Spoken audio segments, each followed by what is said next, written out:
Mi chiamo Fabio Biondi, sono il direttore artistico dell'Arboreto Teatro di Mauro di Mondarino dal 1998 e dal 2017 direttore artistico del Teatro Sociale di Norfete. Insieme a Elena Di Gioia, qui alla mia destra, ho curato questo incontro promosso da diverse realtà, un'occasione per riflettere sulle funzioni, i ruoli dei piccoli teatri della provincia italiana nel rapporto con le comunità, con gli amministratori, con gli artisti, per riflettere sul passato, su quello che hanno significato dentro il sistema del teatro nazionale, ma soprattutto sul futuro, cioè quale ruolo possono ancora giocare nel rapporto ricerca, creazione, formazione e produzione. Sono noi tanti, sono delle porte aperte, dei teatri di confini, dei teatri di comunità che hanno ancora un tempo generoso che si possono prendere, forse quello che non hanno più i grandi teatri, da dedicare agli artisti soprattutto, per custodire i loro processi, i loro essere nomadi, viandanti, e chiaramente tutto questo dentro un ragionamento molto forte con più direzioni dentro le comunità. Cosa significa oggi lavorare con una comunità, condividere gli spiriti della comunità, gli interessi, le idee, le necessità o le paure, come oggi ha anche detto giustamente Messetti, le contraddizioni, Gerardo Guccini, le contraddizioni del contemporaneo. Tutto questo nei luoghi della possibilità, cioè le comunità, forse non so se è più facile, ma è più interessante secondo me. La riflessione su che cos'è una comunità o una periferia, su che cos'è il rapporto fra centro e periferia, fra metropoli e periferie, non è solamente una questione che riguarda la cultura della provincia, riguarda un po' tutto il mondo, in particolare l'Europa, che si interroga appunto sul ruolo dei cittadini, degli spettatori, degli operatori, tutti quelli che possono concorrere alla creazione di un'opera collettiva che è lo sguardo sul teatro, quindi lo sguardo sul mondo. E quindi questo incontro, anzi, benissimo si inserisce nella logica di un progetto europeo come il nostro che abbiamo vinto, perché proprio come pone al centro della discussione, del confronto, lo sguardo dello spettatore, o come giustamente ha detto sempre la mia amica Elena Di Gioia, anche quelli che ancora non sono diventati, non hanno scelto di diventare spettatori pubblici, ma sono o comunque forse più interessanti da contattare e contagiare affinché lo possano diventare. In forme non si sa.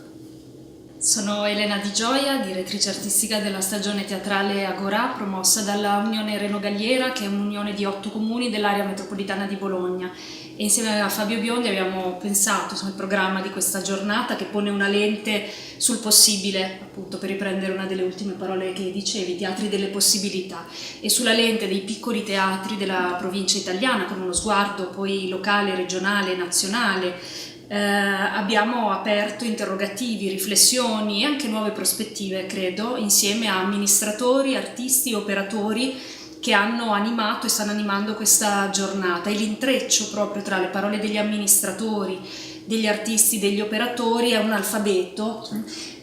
di comunità, anche questo, di cui abbiamo bisogno per rilanciare cosa? Rilanciare delle ipotesi che ognuno può declinare in maniera diversa sui propri territori, anzi deve declinare in maniera diversa, cioè dedicata e specifica a seconda delle caratteristiche, delle specificità dei propri territori,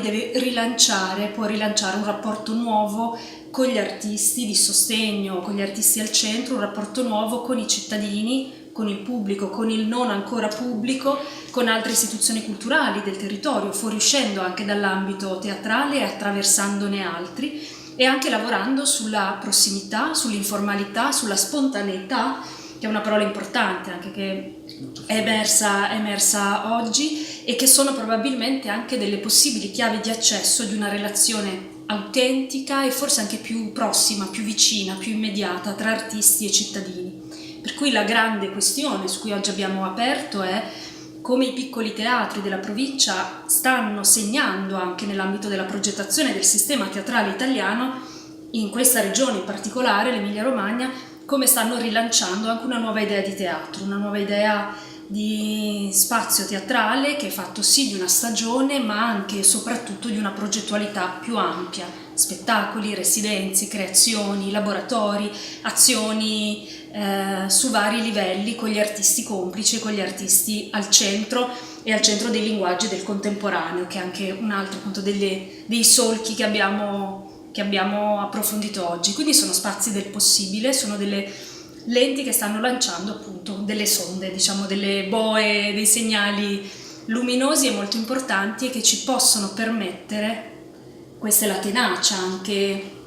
che abita questi piccoli teatri, ci possono permettere forse di ricreare quello che il professore Gerardo Guccini oggi ha chiamato il restauro del teatro, non in senso conservativo, non in senso chiuso, ma un nuovo rapporto aperto, un nuovo rapporto di servizio con gli artisti al centro e le comunità, e quindi piccoli teatri di comunità con la sfida e l'importanza dell'essere piazza del teatro e della cultura con artisti cittadini.